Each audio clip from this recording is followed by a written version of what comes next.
Greetings, my name is Yulia Kochan, and right now, here are the main stories. The Ukrainian armed forces hit a locomotive with a column of enemy equipment. The Russians claim that the strike was carried out by drones following the Spiderweb special operation principle. Russia is panicking, urgently building shelters for aircraft at 14 air bases. The largest leak in the history of the Russian army. Hundreds of secret nuclear-based blueprints have appeared online. Germany is already preparing for war with Russia, restoring old bomb shelters. And Elon Musk's father has flown to Moscow to talk about Russian space. Strategic factories and oil refineries in Russia continue to burn. On the night from Saturday to Sunday, at least 5 explosions were heard in Novomoskovsk, Tula region. It was reported that a UAV strike hit the Azot chemical industry plant. Moscow Mayor Sobyanin also reported a drone attack heading toward the city. 2 airports suspended operations. Mayor Sobyanin reported that their air defense allegedly shot down drones flying toward the Russian capital. In the end, there was a spectacular blaze in Novomoskovsk. See for yourself.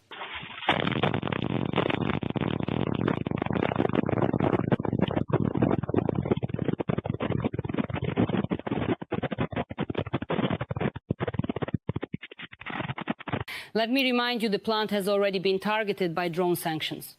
In particular, the last attack took place on May 24. At that time, the strikes led to an epic release of acid into the surrounding environment. Meanwhile, in the Russian city of Kstovo, a massive fire broke out at a plant after a suspected drone attack. A column of smoke covered the sky. This was reported by Russian media. According to preliminary information, a bitumen production unit is on fire. In addition, 2 tanks containing petroleum products, each with a capacity of 200 cubic meters, have been destroyed. It is claimed that there is a risk of the fire spreading to neighboring storage tanks. Earlier that morning, an air raid alert was declared in the city due to the threat of UAVs. So far, it has not been officially confirmed that the fire was caused by a drone strike. Meanwhile, some online sources suggest that it might not have been the plant that caught fire, but rather the Lukoil oil refinery. In short, it hit the pipe, the propane, the gas one. Andriy Kovalenko, head of the Center for Countering Disinformation at the National Security and Defense Council, reported that Russian sources acknowledged the possibility of a large-scale fire at the Kstovo oil refinery. This is one of the key fuel infrastructure facilities in Russia, which directly supports the war effort. It is from this facility that fuel is supplied for Russian aviation, armored vehicles, and the army's logistical support. Meanwhile, the oil depot in Engels has been burning for the 3rd day in a row. Our mosquitoes have also paid a visit there.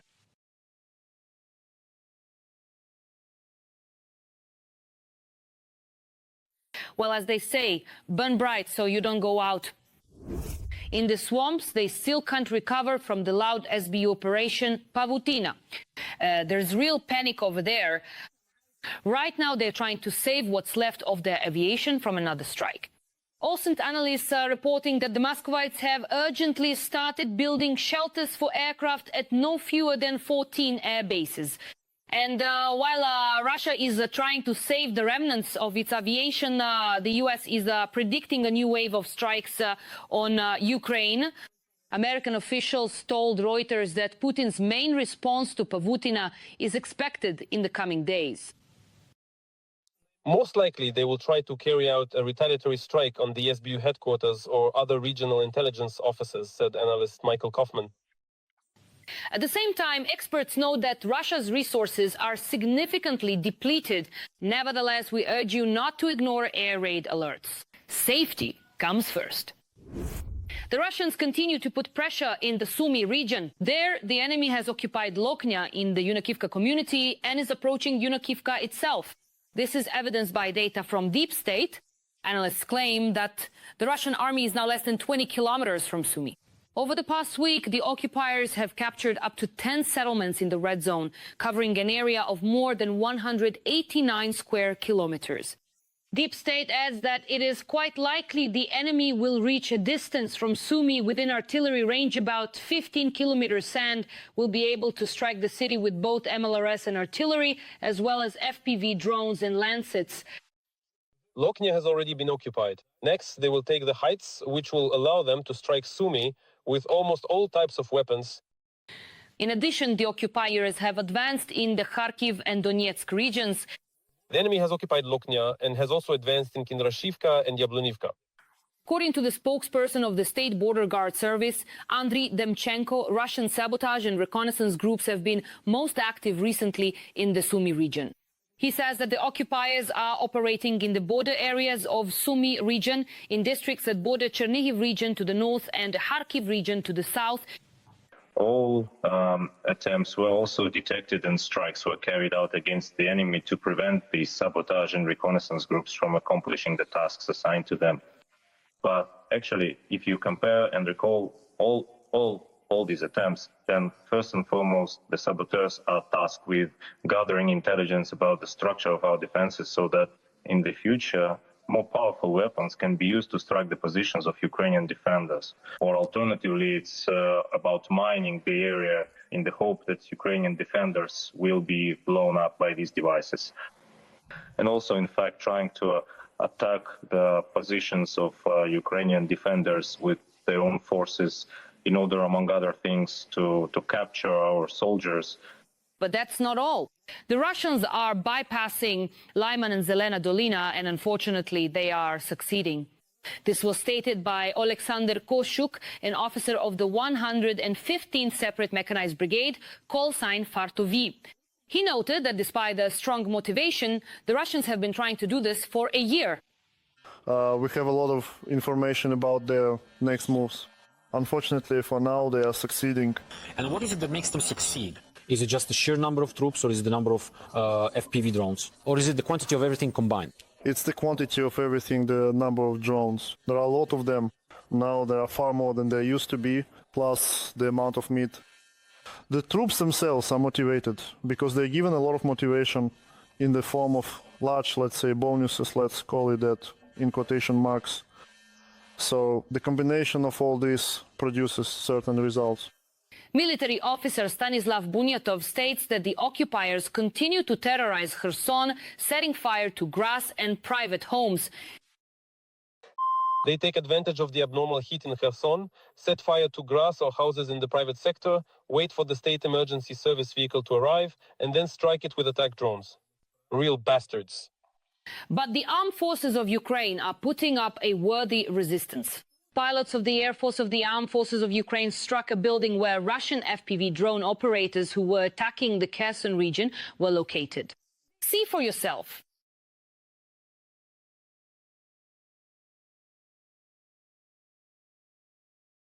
And now the cherry on top.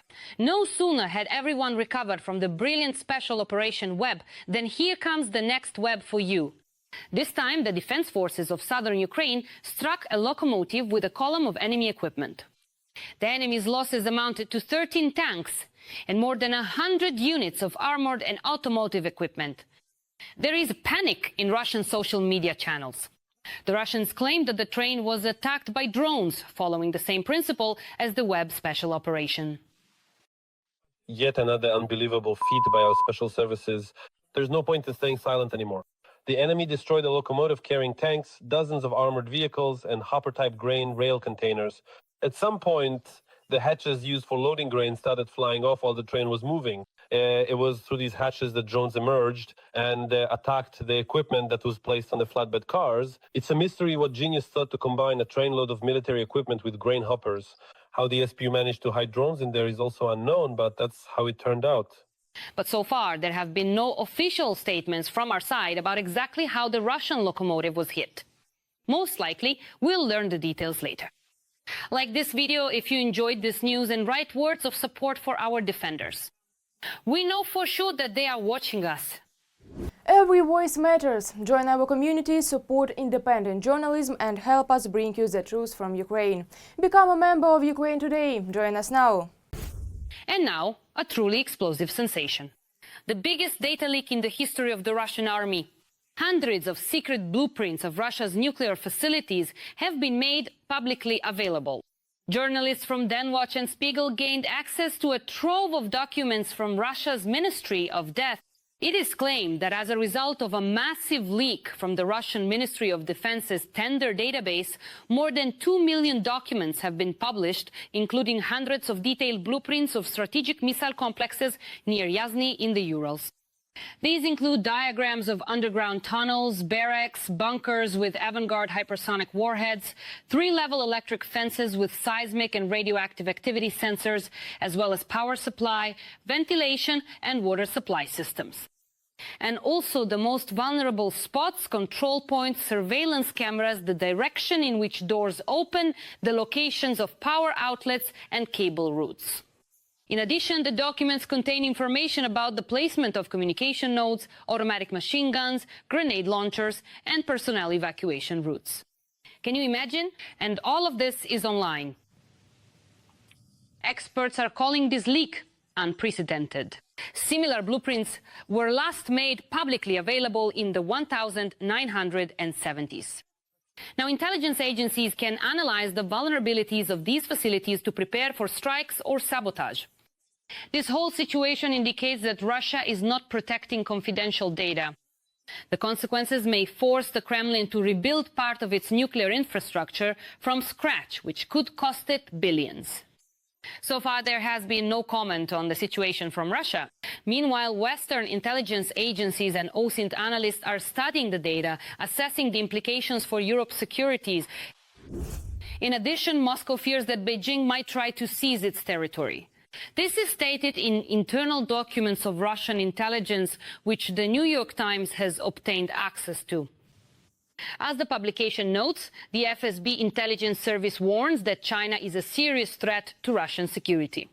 Officers claim that Beijing is increasingly trying to recruit Russian spies and obtain confidential military technologies, sometimes luring discontented Russian scientists. In addition, according to their information, China is spying on Russian military operations in Ukraine to learn about Western weapons and the war. They fear that Chinese scientists are laying the groundwork for making claims on Russian territory. These threats are outlined in an 8-page internal document titled FSB Planning, which was obtained by the New York Times and sets priorities for countering Chinese espionage. The document was obtained by the cyber group ARLX, but they did not disclose how they acquired it. Publicly, Kremlin leader Putin proclaims a strengthening of friendship between Russia and China, as well as a golden era of strategic, military and economic cooperation. However, in the corridors of Lubyanka, the headquarters of Russia's domestic security agency known as the FSB, a secret intelligence unit refers to the Chinese as enemies. As the publication notes, the document confirms the theory that with the right approach, Russia can be separated from China. Russia has long feared a Chinese invasion along their shared border. The FSB report expresses concern that some scholars in China are making territorial claims against Russia. The document states that China is searching for traces of ancient Chinese peoples in Russia's Far East, possibly in order to influence local opinion in favor of Chinese claims. In 2023, China published an official map that included historical Chinese names for cities and regions within Russia. The FSB has ordered its officers to expose such revanchist activities, as well as attempts by China to use Russian scholars and archival collections for research aimed at establishing historical claims to border territories. So who are Russia and China to each other? Are they really friends or enemies? Share your thoughts in the comments. But it's not just about China and Ukraine. Russia is already threatening the United Kingdom. This was stated by Fiona Hill, the former chief White House advisor on Russia during Donald Trump's first presidency. This was reported by The Independent. The publication writes, Hill claims that the United Kingdom is already effectively at war with Russia, which for years has been conducting hybrid aggression, cyber attacks, poisoning, sabotage, attempts to damage undersea cables, and other elements of critical infrastructure. At the same time, the United States, under the leadership of Donald Trump, cannot be a guarantor of security. Russia is at war with us. We can no longer rely on the U.S. military umbrella as we did during the Cold War. So, what do you think? Who will be in Russia's sights next? Write your suggestions. It will be interesting to read. Meanwhile, Germany is actively preparing for war with Russia, planning to expand its network of bunkers and bomb shelters. This is reported by The Guardian, citing a statement from Ralph Tiesler, head of Germany's Federal Office of Civil Protection and Disaster Assistance. The publication claims that there are plans to rapidly expand the network of bomb shelters and refuges by adapting subway tunnels, parking garages and basements into protective structures for 1 million people. For a long time, the prevailing opinion in Germany was that war was not a scenario that needed to be prepared for. That has changed. We are concerned about the risk of a large-scale aggressive war in Europe. According to Tiesler, planning and constructing new shelters will take a lot of time and be very costly, so it is necessary to consider existing structures. It is known that out of about 2,000 bunkers and shelters left in Germany from the Cold War era, only about 580 are operational, and most of them require multi-million euro renovations. They could accommodate about 480,000 people, which is only 0.5% of Germany's population. And what do you think about such plans in Germany? Do you believe it's timely, or is it already too late to react? Share your thoughts in the comments. While Europe is preparing for a major war with Russia, the US has its own showdowns. Do you remember when Elon Musk appeared in the Oval Office with a black eye? It has now come to light that the billionaire got his bruise from US Treasury Secretary Scott Bessent after a fight right in the corridors of the White House. This was reported to the Washington Post by former Trump advisor Stephen Bannon. According to Bannon, the conflict between Musk and Bessent arose after their visit to the Oval Office. In a White House corridor, the finance minister accused the billionaire of failing to fulfill his promise to uncover more than $1 trillion in wasteful and fraudulent government spending, and called Musk a con artist. Musk responded to Bessent with a blow. In turn, Bessent also shoved Elon. In short, bystanders had to break up the man. Rumor has it that when Trump found out about this, he said, and I quote, "This is too much." By the way, Elon Musk's father took Donald Trump's side in his son's conflict with the president. Moreover, he flew to Moscow for the 2050 Future Forum to talk about Russian space exploration. By the way, Elon Musk managed to comment on his son's conflict with Trump in an interview with the propaganda publication Izvestia. They have been under severe stress for 5 months. Let them have a break. They had to get rid of all the opposition, try to bring the country back to normal, deal with everyday matters, and so on. They are very tired and tense. So you can expect something like this. You know, there's nothing unusual about it. And who are you for? For Musk, Trump, or Bessent? Like this video to support what we do, and be sure to subscribe to our channel Ukraine Today so you don't miss the next episodes. See you!